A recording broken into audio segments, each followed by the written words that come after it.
Good morning friends, I am advocate Amit Kumar Gupta. अपने income tax के cases की सीरीज़ में आज जो मैं केस आप लोगों के सामने डिस्कस करने जा रहा हूँ उस केस का नाम है assistant commissioner of income tax versus Micromax Informatics limited. ये matter 84 ITR tribunal page number 19 पर रिपोर्ट हुआ। दिल्ली ITAT की ई बेंच ने डिसाइड किया और मैटर 15 अक्टूबर 2020 को डिसाइड किया गया। फ्रेंड्स, इस केस के में असेसिंग ऑफिसर ने असेसी के ऊपर सेक्शन 271 AA की पेनल्टी लगाई। सेक्शन 271 AA की जो पेनल्टी है वो कहती है penalty for failure to keep and maintain information and documents in respect of certain cases. इस केस में असेसी के यहाँ सर्च हुई थी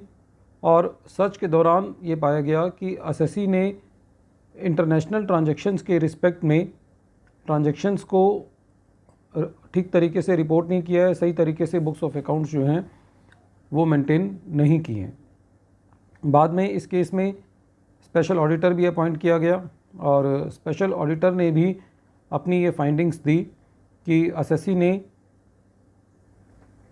इंटरनेशनल ट्रांजैक्शंस को लेकर के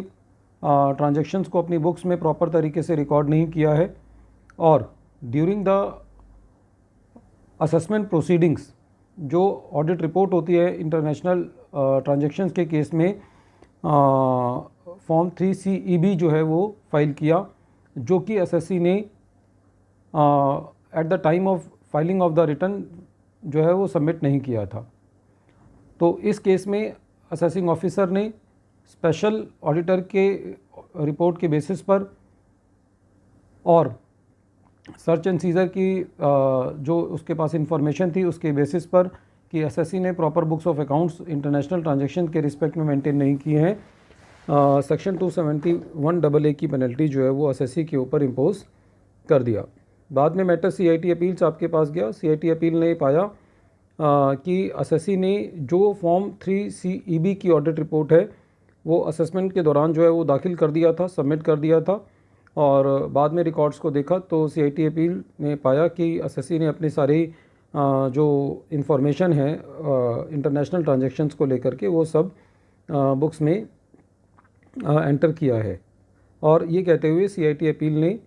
एसएससी को रिलीफ दे दिया। बाद में डिपार्टमेंट CIT अपील के ऑर्डर के अगेंस्ट ITAT में गया। ITAT ने अपनी फाइंडिंग देते हुए ये कहा कि जो भी CIT अपील ने अपने ऑर्डर में कहा था कि एसएससी ने बुक्स ऑफ अकाउंट्स प्रॉपर तरीके से मेंटेन किए हैं, एसएससी ने इंटरनेशनल ट्रांजैक्शंस को लेकर के अपनी ट्रांजैक्शंस को बुक्स में रिकॉर्ड भी किया है, तो इस फाइंडिंग के अगेंस्ट डिपार्टमेंट ने कुछ भी एडवर्स रिमार्क्स नहीं दिया है और कोई भी ऐसा तथ्य नहीं ला पाए हैं जिससे ये साबित हो कि एसएससी ने proper books of accounts maintain नहीं किए हैं, ट्रांजैक्शंस को ठीक से रिपोर्ट नहीं किया है। खाली एसएससी ने अपनी फॉर्म 3CEB की जो रिपोर्ट है वो रिटर्न फाइलिंग की डेट तक सबमिट नहीं की थी, बाद में असेसमेंट के दौरान सबमिट कर दिया था। तो इसको ये बेसिस नहीं बनाया जा सकता कि एसएससी ने अपनी इंफॉर्मेशन जो है वो बुक्स में रिकॉर्ड नहीं की है और ITAT ने भी एसएससी की पेनल्टी को डिलीट कर दिया। फ्रेंड्स, ये केस का जो डिस्कस करने का जो मेन लॉजिक है वो ये लॉजिक है कि कई बार ऐसा होता है कि हम eight the time of return filing कोई डॉक्यूमेंट नहीं सबमिट कर पाए, लेकिन हम असेसमेंट के दौरान हम यदि वो सबमिट कर देते हैं तो फिर भी हम अपनी बात को कहने में सफल हो जाते हैं और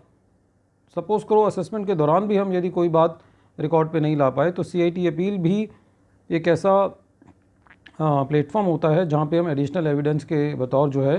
वो अपनी बातों को रख सकते हैं। ज़्यादा से ज़्यादा ये होता है कि CIT अपील AO से रिमांड रिपोर्ट मांग लेता है या कई बार जो है वो क्या कहते हैं खुद भी उन मैटर्स को देख लेता है कि एसएससी ने वो काम यहाँ पे पूरा कर दिया है या नहीं कर दिया। एसएससी की बेसिकली इंटेंशन देखी जानी चाहिए कि एसएससी ने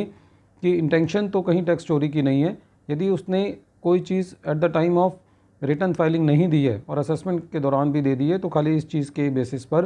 एसएससी के ऊपर पेनल्टी जो है वो नहीं लगाई जानी चाहिए। Friends, once again I am repeating the name of the case. The name of the case is assistant commissioner of income tax versus Micromax Informatics Limited, and this case has been reported in 84 ITR tribunal at page number 19. Friends, I hope that you like my deliberations on the various cases, and